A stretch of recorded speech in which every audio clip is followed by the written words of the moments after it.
میرے بھائی اور دوستو، بعد میں بادشاہ زیادہ غصہ ہو گیا اور کہا میں تم سے بار بار کہتا ہوں میٹھے پھل لینے کی، تم پتہ نہیں کیسے کیسے پھل لے کر کے چلے آتے ہو۔ عبداللہ کے باپ مبارک جو تھے، مبارک نے کہا کہ بادشاہ سلامت، آپ نے مجھ سے اس دن کہا تھا کہ ان درختوں کی پرورش کرو، ان میں پانی ڈالو، ان کو سینچو، ان کو تیار کرو، آپ نے آم کھانے کی اجازت مجھے کہا، تم اتنے دن سے ہو، تم نے اس باغ کا کوئی پھل نہیں کھایا، تمہیں معلوم نہیں کس پھل کا آم، کس درخت کا آم میٹھا ہے، کس درخت کا آم کھٹا ہے؟ کہا مجھے آپ نے اجازت کب دی تھی؟ آپ دیکھیں میرے بھائی اور دوستو، یہ امانت داری تھی اس کے اندر، مبارک کے اندر، جو عبداللہ کے باپ تھے۔ نتیجہ کیا ہوا؟ بادشاہ اتنا خوش ہوا کہ اپنے جب گھر گیا تو اپنی بیوی سے کہا کہ اپنی بیٹی کی شادی اس کے ساتھ کرتے ہیں۔ نتیجہ کیا ہوا کہ اسی مبارک شادی کی بنیاد پر عبداللہ ابن مبارک پیدا ہوتے ہیں۔ میرے بھائی اور دوستو، آج لوگ خیانت کرتے ہیں تاکہ راتوں رات کروڑ پتی بن جائیں، اور خیانت کرتے ہیں تاکہ راتوں رات مالدار ہو جائیں۔ میرے بھائی اور دوستو، میں آپ سے کہنا چاہتا ہوں کہ خیانت اتنی بری چیز ہے جس سے اللہ کے رسول جناب محمد رسول اللہ صلی اللہ علیہ وسلم نے پناہ مانگی ہے۔ آپ یقین مانیں کہ امانت داری کی صفت جس انسان کے اندر جس قدر کم ہو جائے گی، اسی قدر اس انسان سے ایمان کے شعبے کیا ہو جائیں گے؟ کم ہو جائیں گے۔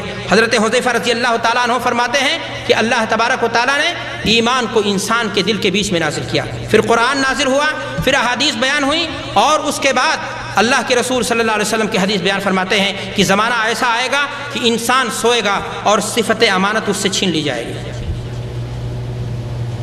بعد میں انہوں نے مثال بھی دی کہ انسان کی صورت ایسی ہو جائے گی کہ ایمان بعض لوگوں کے بارے میں ہو جائے گا کہ فلاں آدمی ایماندار ہے، فلاں قوم کے اندر، قبیلے کے اندر فلاں آدمی ایماندار ہے، لیکن اس کا حال یہ ہوگا کہ بالکل جیسے آگ جل جائے کہیں اور چھالے پڑائیں اور اس کے اندر جو گند پانی ہوتا ہے اس کے یہاں اس کے علاوہ اور کوئی چیز نہیں ہوگی، یعنی ایمان کا کوئی حصہ اس کے یہاں نہیں بچے گا۔ میرے بھائیو اور دوستو، کہتے ہیں وہ کہ ایک زمانہ تھا جب ہم کسی مسلمان سے معاملہ کرنے میں نہیں ڈرتے تھے، اور آج یہ زمانہ ہے کہ ہم فلاں کے ساتھ معاملہ کرتے ہیں۔ یہ حضرت حذیفہ رضی اللہ تعالیٰ عنہ کریں، اور آج کا زمانہ کون سا زمانہ ہے؟ کس سے معاملہ کیا جائے؟ ایک مسلمان داڑھی رکھ کر کے کہتا ہے مولوی صاحب آپ کے لیے مال ہے، آپ کو اتنے میں دے رہا ہوں، اور صاف طور سے اس کے ساتھ دغا کر رہا ہوتا ہے، جھوٹ بول رہا ہوتا ہے، خیانت کر رہا ہوتا ہے۔ میرے بھائی اور دوستو، میں اپنی بات کو ختم کرتے ہوئے میں کہنا چاہوں گا کہ دین امانت میں خیانت ایک دینی اور اخلاقی جرم ہے، اور اس کے مرتکبین کے لیے دنیا کے اندر رسوائی اور آخرت میں جہنم کی عذاب ہے۔ اللہ کے رسول جناب محمد رسول اللہ صلی اللہ علیہ وسلم کی حدیث ہے،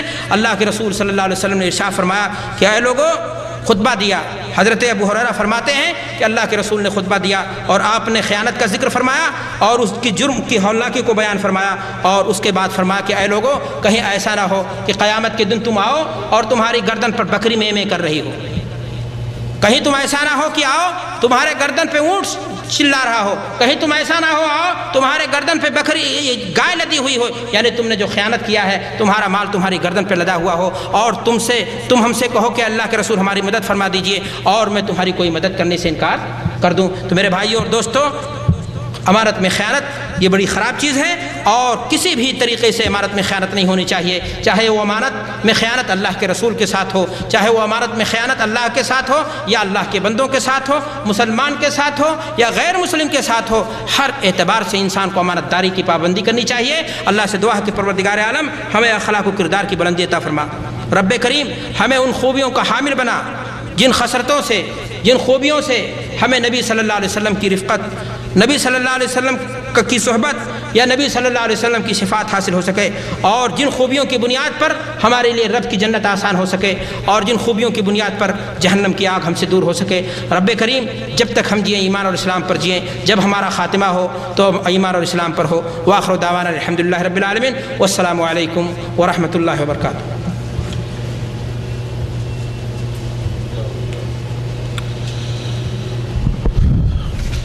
الحمدللہ بنعمتہ تتم الصالحات۔ اللہ تعالیٰ آپ کو اور ہمارے مہمان کو جزائے خیر دیں۔ قبل اس کے کہ ہم اس مجلس سے اٹھیں، اللہ تعالیٰ ہمارے تمام گناہوں کی مغفرت کر چکا ہو، اور یہ نشست ہماری مرحوم اور برخاست مغفور ہو۔ یہ چند سوالات ہیں، ان کے 3 ہی سوالات ہیں ٹوٹل ہیں، موضوع سے غالباً متعلق ہیں۔ آئیے ذرا ان کے جواب دیجیے۔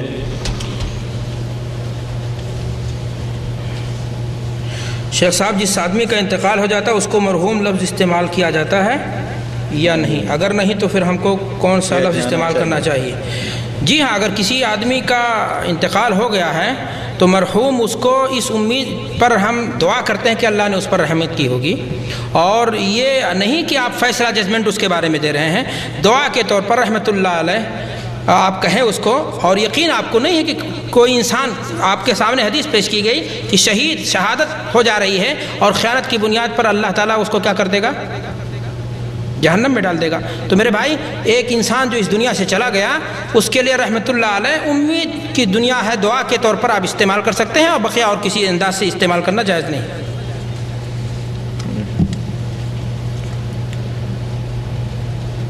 ایک آدمی امانت میں خیانت کر چکا ہو، پھر اللہ سے سچا توبہ کر چکا ہو، تو پھر آپ قرآن و سنت کیا پر زندگی اس کا کیسے تو پھر اب قرآن و سنت پر زندگی کیسے گزارے؟ دیکھیں امانت میں گزار رہا ہے، اب اللہ کے ہاں اس کا کیا مرتبہ ہے؟ اس کا کیا مرتبہ ہے؟ اول بات یہ ہے کہ ہم نے آپ سے بتایا کہ امانت کی کئی قسمیں ہیں۔ امانت میں خیانت اس نے کس کے ساتھ کی ہے؟ اللہ کے بندوں کے ساتھ نا۔ اگر اللہ کے بندوں کے ساتھ کی ہے تو پھر اس امانت کو اسے واپس کرنا ہوگا، اور اس کے بعد توبہ نصوحہ۔ جی ہاں، اور اگر امانت نہیں واپس کرتا ہے تو وہ امانت اس کے لیے لتشتعل علیہ نارا۔ اللہ کے رسول صلی اللہ علیہ وسلم کے غلام جنگ میں شہید ہو جاتے ہیں، اور صحابہ امید میں کہتے ہیں حنیًا لہ الجنہ، جنت انہیں کیا ہو جائے؟ مبارک ہو جائے۔ اللہ کے رسول فرماتے ہیں کلا واللہ ان الشمل التي اخذها من الغنیمہ لتشتعل علیہ نارا، کہ وہ چادر جو انہوں نے مال غنیمت تقسیم ہونے سے پہلے اٹھا لی تھی، ان پر آگ بن کر کے جو ہے قیامت کے دن پیش ہوگی۔ تو میرے بھائی، اگر کسی کا مال آپ نے لے لیا ہے، کسی کی جائیداد چھینی ہے، اور کسی اس طرح کی چیز ہے حقوق العباد سے متعلق ہے، تو اس کو آپ کو واپس کرنا ہوگا۔ اگر حقوق اللہ سے متعلق ہے، آپ نے نماز میں خیانت کی، اللہ کے ساتھ کوئی خیانت کی، توبہ کریں، انشاءاللہ معاف ہو جائے گا۔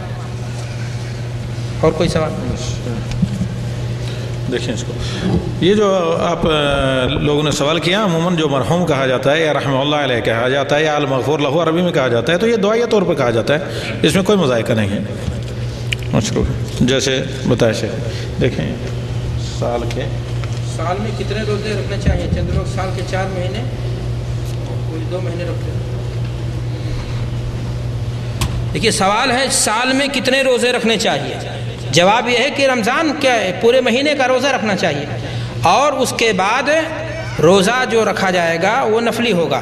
اب کون کون سے روزے؟ اللہ کے رسول صلی اللہ علیہ وسلم سے جو ثابت ہیں، وہ یوم الاثنین کو اللہ کے رسول روزہ رکھا کرتے تھے، اور اسی طریقے سے یوم الخمیس کو اللہ کے رسول روزہ رکھا کرتے تھے، ایام 20 چاند کی تاریخوں کا اللہ کے رسول صلی اللہ علیہ وسلم روزہ رکھا کرتے تھے۔ گویا تقریباً 11 روزہ نفلی ہر مہینہ انسان روزہ رکھ سکتا ہے۔ اسی طریقے سے اور بھی ہیں روزے، مثلاً عاشورہ کا روزہ ہے، یا اسی طریقے سے 9ویں ذی الحجہ کا روزہ ہے، یا اور جو روزے ہیں معشور، ان کو رکھا جا سکتا ہے۔ اب اگر کوئی انسان اس سے زیادہ روزہ رکھنا چاہتا ہے تب بھی روزہ رکھ سکتا ہے، ایک دن روزہ رکھے، ایک دن روزہ چھوڑ دے، جسے صوم داؤدی کہتے ہیں۔ لیکن اگر اس کا مقصد یہ ہے کہ ایسے افراد جنہوں نے روزہ گڑھ کے بعض دنوں کی خصوصی فضیلت بیان کر کے امت مسلمہ کو جو ہے راہ حق سے بھٹکانے کی کوشش کی ہے، اور ان روزوں کی فضیلت بیان کی ہے، جیسے رجبی روزہ ہے، یا اس طرح کے اور دیگر روزے ہیں، شعبان کی 15ویں تاریخ کا بالخصوص روزہ ہے، تو ایسے روزے کو رکھنے سے ثواب کے بجائے کیا ملے گا؟ اسے ایک الٹا عذاب ملے گا۔ اس لیے کہ جو روزے شرعی نہیں ہیں، یوں تو کسی بھی دن روزہ رکھے وہ، لیکن اگر کسی دن کو محدد کر کے اس کی کوئی خاص فضیلت بیان کر کے وہ روزہ رکھنا چاہتا ہے، تو خاص فضیلت کے روزے میں نے آپ کے سامنے بیان کر دیے، یوں نفلی روزہ رکھ سکتا ہے۔ لیکن اگر کوئی خصوصی فضیلت دے کر کے ایسے دن کا ذکر وہ کر رہا ہے جس کا ثبوت نہیں ہے، تو وہ روزہ نہیں بلکہ اس کے لیے کیا ہو جائے گا؟ الٹا گناہ ہو جائے گا۔ کیا عورت جنازے کی نماز پڑھ سکتی ہے؟ مہربانی فرما کر جواب دیں۔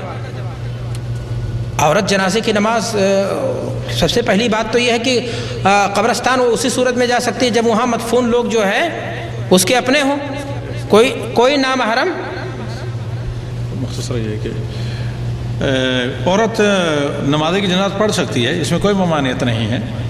آپ نے دیکھا عموماً نمازی کی یہ تو مختلف ہی مسئلہ ہے ہی نہیں، مجمعون علیہ ہے کہ عورتیں نماز جنازہ پڑھ سکتی ہیں کیونکہ جنازے قبرستان سے باہر ہوتے ہیں۔ اگر قبرستان کے اندر نماز جنازہ ہو یہ مسئلہ مختلف ہی ہے۔ تو جو مطلق پوچھا گیا غالباً مساجد میں، حرمین میں، یا یہاں ان مسجد ریان میں جنازہ ہوتا ہے، بہت سی مساجد میں ہوتا ہے، یا مسجد نبوی میں ہوتا ہے، مسجد حرم میں ہوتا ہے، غالباً سوال اس قسم کا ہے، واللہ عالم جو میرا اندازہ ہے۔ اگر اس قسم کا ہے تو پھر جائز ہوگا، لیکن جیسے ہمارے یہاں اپنے ہندوستان کا جو ماحول ہے، عام طور سے جنازہ کہاں لے جا کر کے پڑھا جاتا ہے؟ باغ میں یا قبرستان کے پاس میں، تو وہاں ظاہر سی بات ہے عورت کیسے جائے گی وہاں پر، کیا شکل ہوگی اس کی؟ تو عورت کے لیے جو شروط اور آداب ہیں باہر جانے کے، وہ ان کو ملحوظ رکھنا ہوگا، ورنہ شیخ نے جو بتایا کہ اگر مسجد ہے اس شکل کی ہے اور اس طرح اعلان عام ہوا ہے اور عورتوں کے لیے جہاں خاص ہے، تو اس میں کوئی شکل نہیں، کوئی مشکل نہیں، نماز پڑھ سکتی ہے۔ جی ہاں، اور کسی کو سوال ہے؟